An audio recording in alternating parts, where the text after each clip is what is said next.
سبحان اللہ ابھی آپ کے سامنے ہم سب کے مربی و مشفق علی جناب عزت مآب حشمت اللہ صاحب زیدت علیہم اپنے نازیانہ کلمات سے نواز رہے تھے اور بہت مختصر وقت میں بہت کام کے باتیں ہم سب کو بتا گئے ہیں۔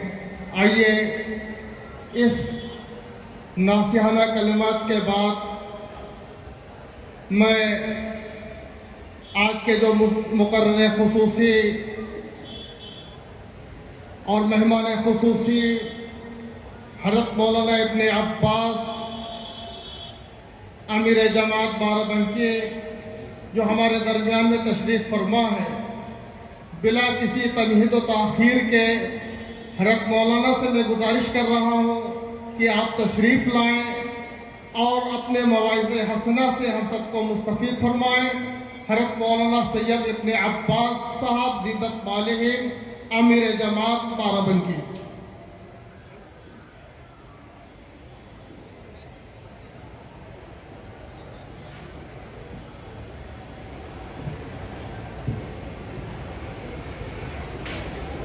لا حول ولا قوة إلا بالله العلي العظيم. أعوذ بالله من الشيطان الرجيم. بسم الله الرحمن الرحيم. الحمد لله رب العالمين والعاقبة لأهل التقوى واليقين والجنة للموحدين والنار للمشركين والكافرين. الصلاة والسلام على المصطفى الأمجد المحمود الأحمد أبي القاسم محمد. اللهم صل على محمد وعلى أهل بيته الطيبين الطاهرين المعصومين المظلومين. قال الله تبارك وتعالى في كتابه المبين وهو أصدق الصادقين وقوله الحق.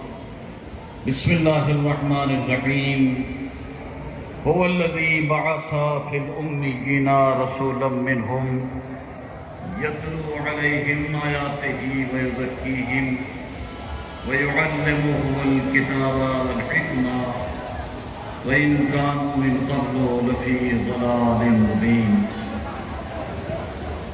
انتہائی محترم، معزز، واجب الاحترام ڈائس پر بیٹھے ہوئے علماء کرام، شعراء اور ہمارے دیگر معزز سامعین کرام،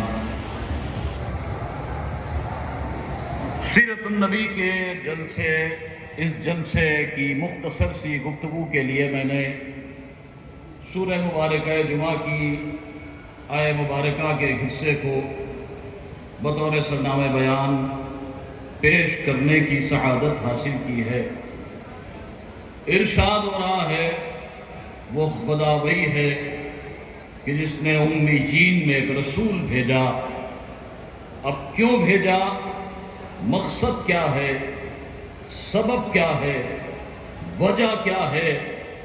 مقصد بعثت نبی کیا ہے؟ تو ارشاد ہو رہا ہے یہ آنے والا نبی، تین ذمہ داریاں اللہ نے اپنے نبی کے ذمے کی ہیں۔ یتلو علیہم آیاتہ، آیتوں کی تلاوت کرنا، ویزکیہم، نفسوں کو پاک کرنا، ویعلمہم الکتاب والحکمہ، اور لوگوں کو کتاب اور حکمت کی تعلیم دینا۔ میرے عزیزوں، اگر ان تینوں ذمہ داریوں کی آپ ترتیب ملاحظہ کریں تو اللہ نے جو پہلی ذمہ داری اپنے نبی کریم کے ذمہ رکھی ہے وہ ہے آیتوں کی تلاوت کرنا۔ پھر آیتوں کی تلاوت کے بعد دوسری ذمہ داری ہے یزکیہم، یعنی نفسوں کو پاک کرنا۔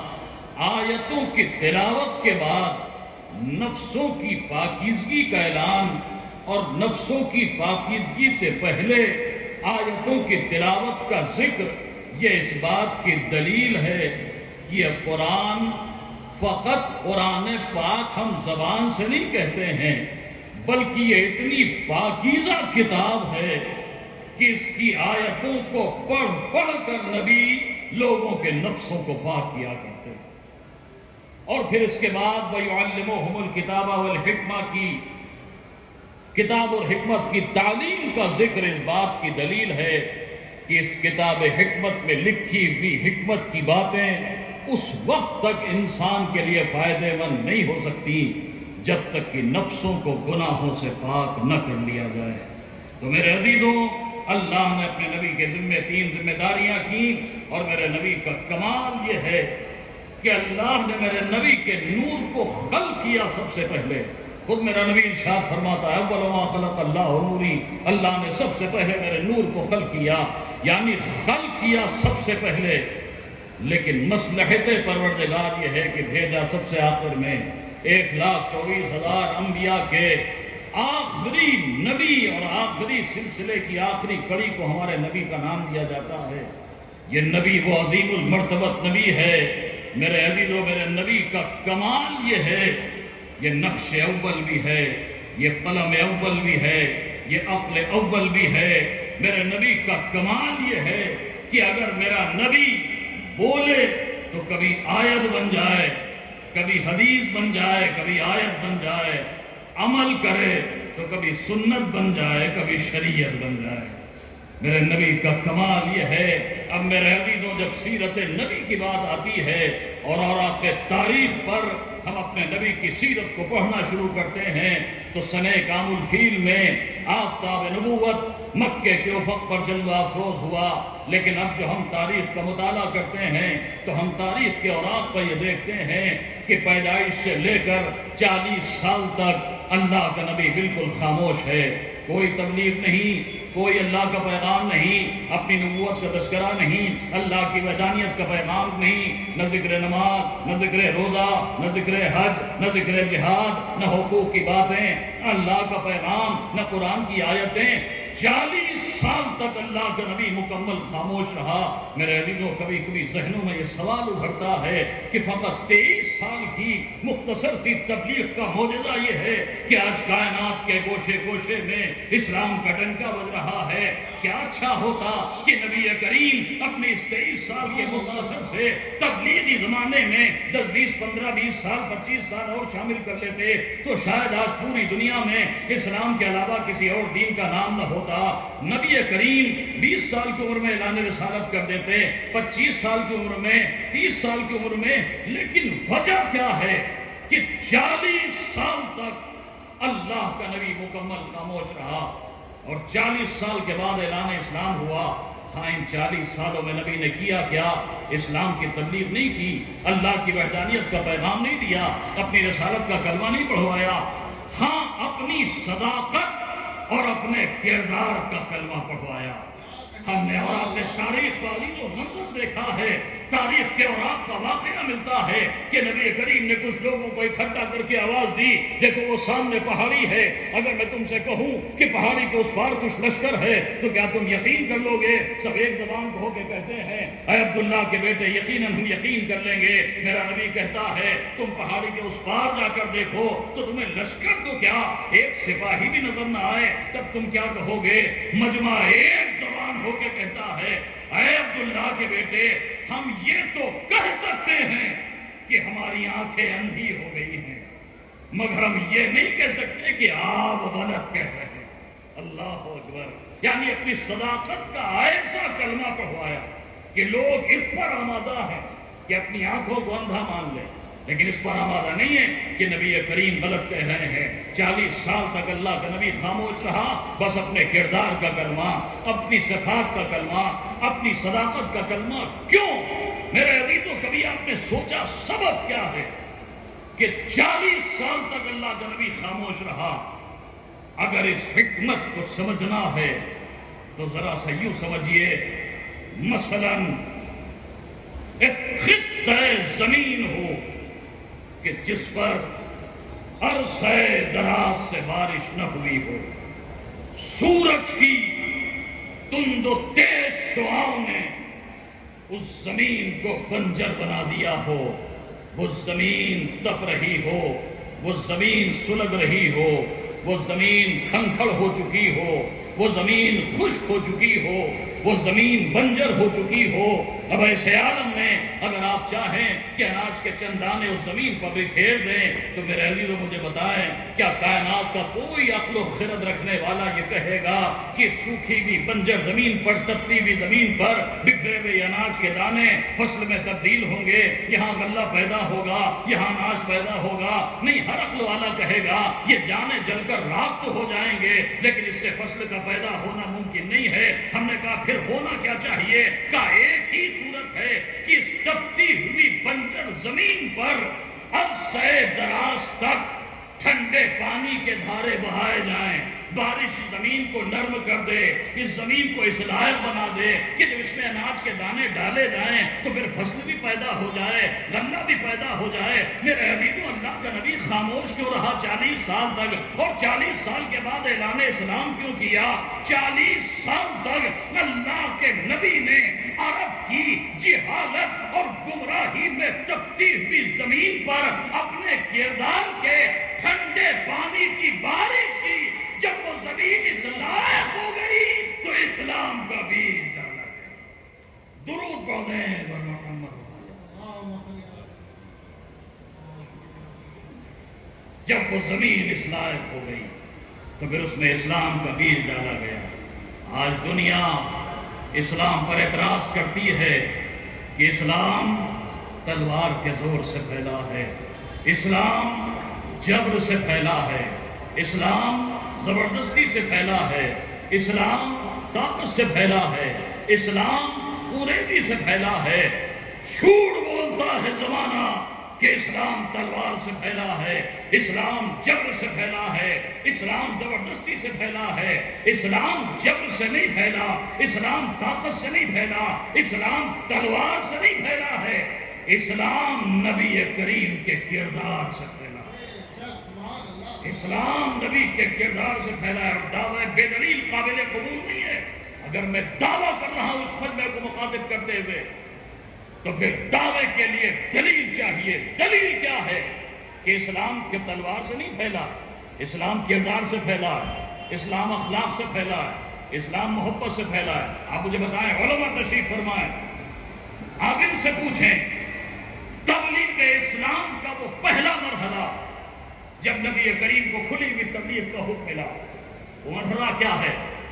ہر تاریخ اسلام کا مطالعہ کرنے والا بخوبی بتا سکتا ہے۔ اس پہلے مرحلے کو دعوت ذوالشیرہ کہا جاتا ہے۔ اس دعوت ذوالشیرہ میں ہوا کیا کہ 40 افراد کو اکٹھا کیا گیا، کھانا کھلایا گیا، دعوت کا انتظام ہوا، لوگوں کو بلایا گیا۔ اچھا عزیزو، یہ آنے والے سب کے سب کلمہ گو نہیں ہیں، سب کے سب نبی کے وفادار نہیں ہیں۔ ہاں یہ الگ بات ہے کہ بعض افراد بعد میں کلمہ پڑھ کے دائرہ ایمان میں آ گئے، بعض اسی عالم دنیا سے رخصت ہو گئے، لیکن جب دعوت ذوالشیرہ کا انعقاد ہوا اس وقت یہ آنے والے کلمہ گو نہیں ہیں، یہ آنے والے نبی کے وفادار نہیں ہیں، یہ آنے والے نبی کے مذہب پر نہیں ہیں، یہ آنے والے اللہ کی وحدانیت کا اقرار کرنے والے نہیں ہیں، اشہد ان لا الہ الا اللہ اور اشہد ان محمد رسول اللہ کہنے والے نہیں ہیں، لیکن نبی کریم نے بلایا ہے، اور صرف بلایا نہیں، احترام سے بٹھایا بھی ہے، کھانے کا انتظام کیا، دسترخوان بچھایا گیا، کھانا کھلایا گیا، احترام سے بٹھایا گیا، محبت سے بٹھایا گیا، احترام سے بٹھایا گیا، کھانا کھلایا گیا، دعوت کا انتظام ہوا۔ نبی کریم کا یہی انداز تبلیغ دنیا کو دعوت فکر و نظر دے رہا ہے۔ کتنا جھوٹا پروپیگنڈا ہے کہ اسلام عداوت سے پھیلا ہے، اسلام جبر سے پھیلا ہے۔ یہی دعوت ذوالشیرہ دلیل ہے کہ تبلیغ اسلام دعوت کے ذریعے ہوتی ہے، عداوت کے ذریعے نہیں ہوا کرتی۔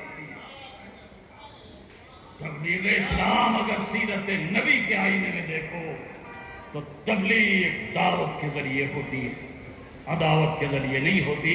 اور پھر ہمارے لاکھوں سلام اس نبی کی کرداری بلندیوں پر۔ دامن وقت میں گنجائش نہیں ہے، ابھی دیگر علماء کرام، دیگر شورا میرے بعد آنے والے ہیں، آپ انشاءاللہ ان سے مفصل سنیے گا، لیکن ذرا سا 2-4 باتیں کہیں کہ میں آپ کی زحمت کو تمام کرتا ہوں۔ کردار کا نقطہ کمال کیا ہے میرے نبی کا؟ لیکن دنیا کا کوئی مبلغ ہو، جب مبلغ راہ تبلیغ میں قدم رکھتا ہے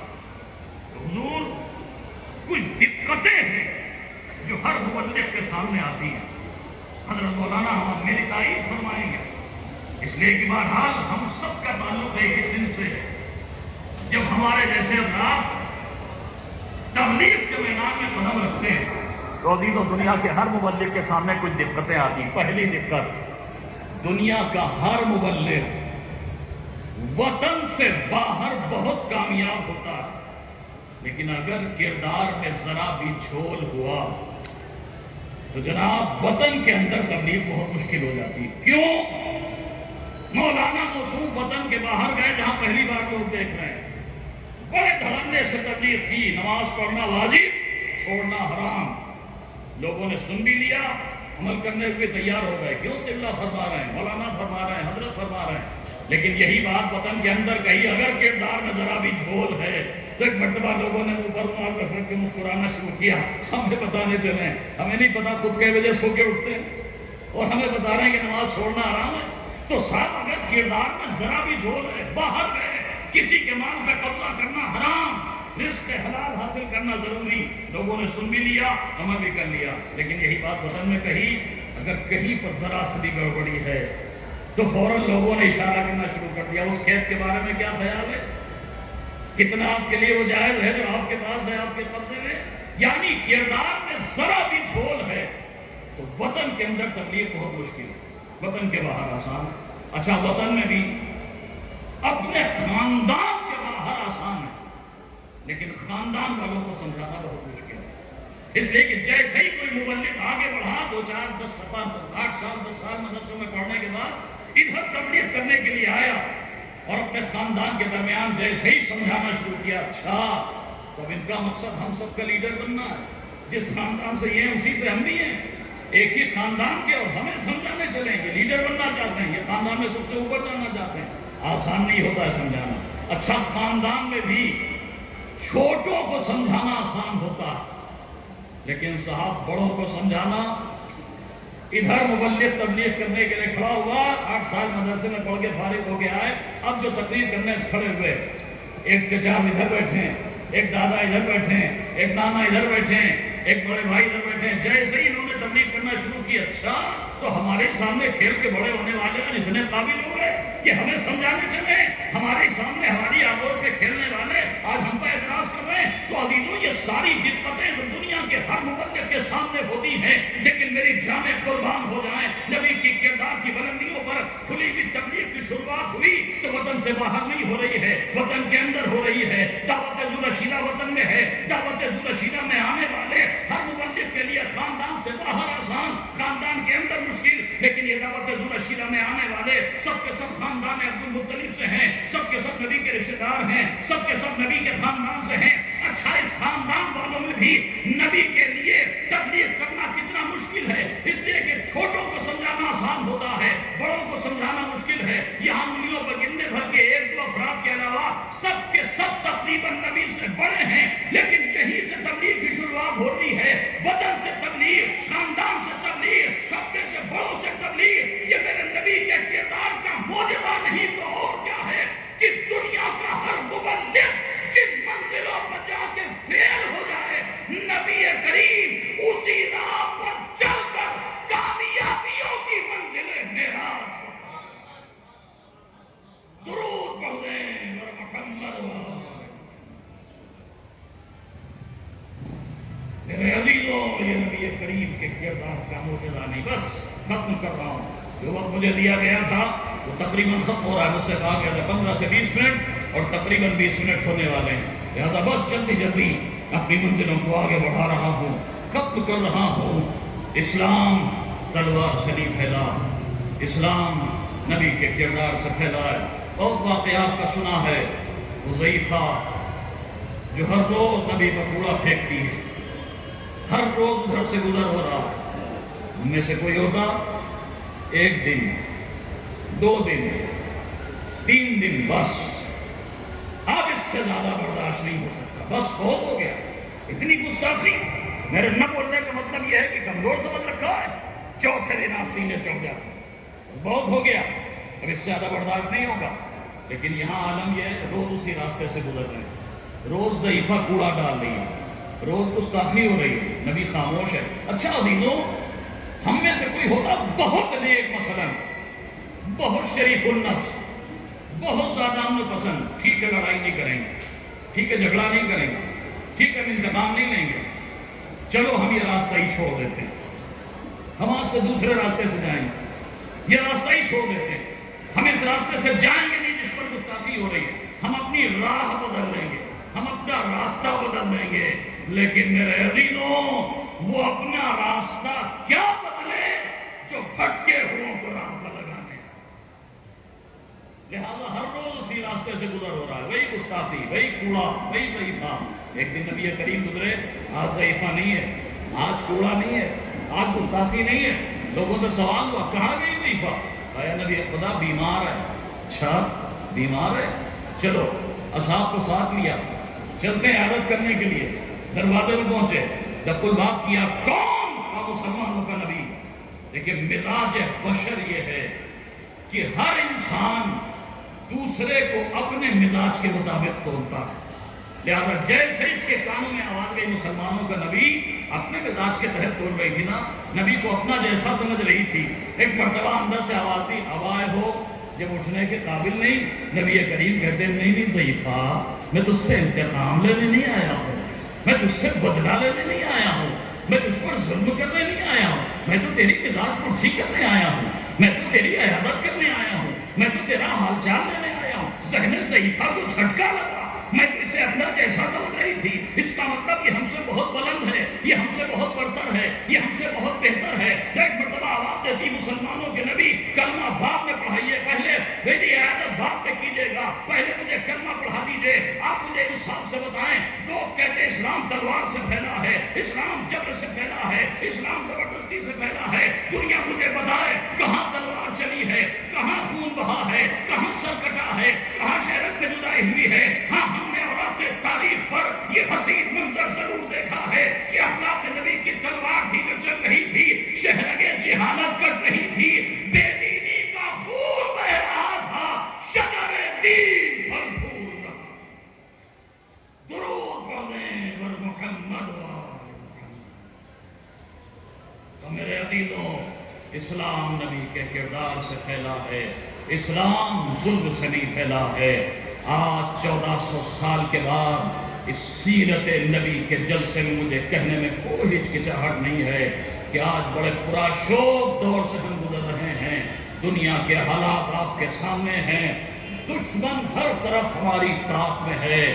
میرے عزیزوں، ہاتھوں کو جوڑ کے گزارش کرنا چاہتا ہوں، نبی کی ذات کو اتحاد کا محور بناؤ۔ سیرت جد نبی کے حوالے سے ابھی ماہ ربیع الاول گزرا ہے، آپ دیکھیں کسی کے ہاں 12 تاریخ مانی جاتی ہے معتبر، کسی کے ہاں 17 تاریخ مانی جاتی ہے، لیکن بھول جائیے ان ساری باتوں کو۔ رہبر کبیر، ایران کے رہبر کبیر آیت اللہ خمینی نے اسی لیے 12 ربیع الاول سے لے کر 17 ربیع الاول تک ہفتہ وحدت قرار دیا تھا تاکہ اختلافات ختم ہو جائیں۔ اور پھر رہبر کبیر آقا خمینی کا ایک جملہ آپ کے سامنے پیش کر کے میں اپنی گفتگو کو ختم کرنا چاہتا ہوں۔ رہبر کبیر نے کہا تھا مسلمانوں کہاں غفلت میں پڑے ہوئے ہو، تم اسی پر الجھے ہوئے ہو کہ نماز میں ہاتھ باندھ کے پڑھی جائے یا نماز میں ہاتھ کھول کے پڑھی جائے، تم ہاتھ باندھنے اور کھولنے کے چکر میں پڑے ہو، دشمن تمہارے ہاتھ کاٹنے کے چکر میں پڑا ہوا ہے۔ لہذا نبی کریم کی ذات کو محور بنا کر اختلافات کی دیواریں گرا دو۔